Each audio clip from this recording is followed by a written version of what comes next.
मित्रों, नव वर्ष के लिए आपको हार्दिक शुभकामनाएं। वर्ष 2023 आप लोगों का मंगलमय हो। पिछले वीडियो में हमने देखा कि उत्तर प्रदेश लोक सेवा आयोग की भर्ती समीक्षा अधिकारी व सहायक समीक्षा अधिकारी का द्वितीय प्रश्न पत्र हिंदी का सिलेबस, जिसमें हिंदी के सभी विषयों के बारे में हमने देखा। आज हम अब देखेंगे प्रथम प्रश्न पत्र सामान्य अध्ययन, जो कि प्रारंभिक परीक्षा में पूछा जाएगा। इसमें कुल 140 प्रश्न आएंगे, जो कि 140 अंकों के होंगे, अर्थात एक प्रश्न 1 अंक का होगा। इसके लिए कुल 2 घंटों का समय होगा। यह प्रश्न पत्र प्रथम मीटिंग में यानी सुबह के समय होगा। आइए अब हम देखते हैं प्रथम प्रश्न पत्र सामान्य अध्ययन का सिलेबस। जैसा कि हम जानते हैं, प्रथम प्रश्न पत्र 140 अंकों का होगा, जिसमें 140 प्रश्न होंगे और इसके लिए 2 घंटा मिलेगा।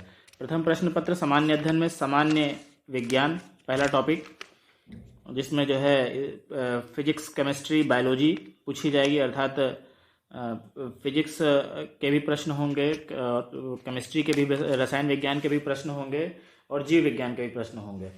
जीव विज्ञान के प्रश्नों में जंतु विज्ञान और वनस्पति विज्ञान दोनों विज्ञानों से प्रश्न होंगे।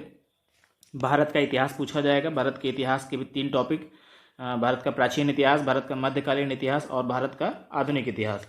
इन तीनों में एक खास बात यह है कि भारत के आधुनिक इतिहास से सबसे ज़्यादा प्रश्न पूछे जाते हैं। किसी भी परीक्षा में भारत के आधुनिक इतिहास से सबसे ज़्यादा प्रश्न पूछे जाते हैं। भारतीय राष्ट्रीय आंदोलन, यह भी एक प्रमुख टॉपिक है, जिससे भी इतिहास के प्रश्न आते हैं। भारतीय राजतंत्र अर्थात पॉलिटी के भी ठीक ठाक प्रश्न सभी परीक्षाओं में होते हैं, कम से कम लोक सेवा आयोग की सभी परीक्षाओं में होते ही हैं। अर्थव्यवस्था एवं भारतीय संस्कृति, अर्थव्यवस्था और भारतीय संस्कृति के भी प्रश्न आते हैं। भारतीय कृषि, वाणिज्य और एवं व्यापार, भारतीय कृषि, वाणिज्य और व्यापार यह किसी भी परीक्षा का मुख्य विषय हो सकता है, क्योंकि आजकल इससे बहुत प्रश्न आते हैं।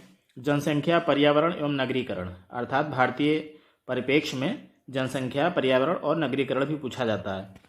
विश्व भूगोल तथा भारत का भूगोल और प्राकृतिक संसाधन, विश्व भूगोल यानी वर्ल्ड ज्योग्राफी और इंडियन ज्योग्राफी और नेचुरल रिसोर्सेज, ये बहुत इंपॉर्टेंट टॉपिक है, करंट के परिप्रेक्ष्य में भी बहुत इंपॉर्टेंट है। अधुनातन राष्ट्रीय तथा अंतर्राष्ट्रीय महत्वपूर्ण घटनाक्रम, यह सामान्य अध्ययन का आजकल का सबसे महत्वपूर्ण विषय बनता जा रहा है, जिसे हम लोग अंग्रेजी में करंट अफेयर्स कहते हैं। सामान्य बौद्धिक क्षमता, इस परीक्षा में रीजनिंग के भी कुछ प्रश्न आते हैं, जिसे सामान्य बौद्धिक क्षमता कहते हैं। रीजनिंग के भी करीब 10 प्रश्न आते हैं। उत्तर प्रदेश की शिक्षा, संस्कृति, कृषि, उद्योग, व्यापार एवं रहन सहन और सामाजिक प्रथाओं के संबंध में विशिष्ट जानकारी। आजकल उत्तर प्रदेश विशेष, यानी उत्तर प्रदेश की शिक्षा, संस्कृति, कृषि, उद्योग, व्यापार, यह सब चीज़ें जो है पूछी जाती है। उत्तर प्रदेश को जो है आजकल हर परीक्षा में, उत्तर प्रदेश की, कम से कम उत्तर प्रदेश की हर परीक्षा में आजकल उत्तर प्रदेश की चीज़ों को जो है प्राथमिकता दी जाती है और ये सब चीज़ें पूछी जाती हैं। तो हमने आज ये देखा कि सामान्य अध्ययन के प्रश्न पत्र में क्या क्या टॉपिक आते हैं। अब अगले वीडियो में हम लोग हिंदी से अपनी पढ़ाई शुरू करेंगे। नमस्कार।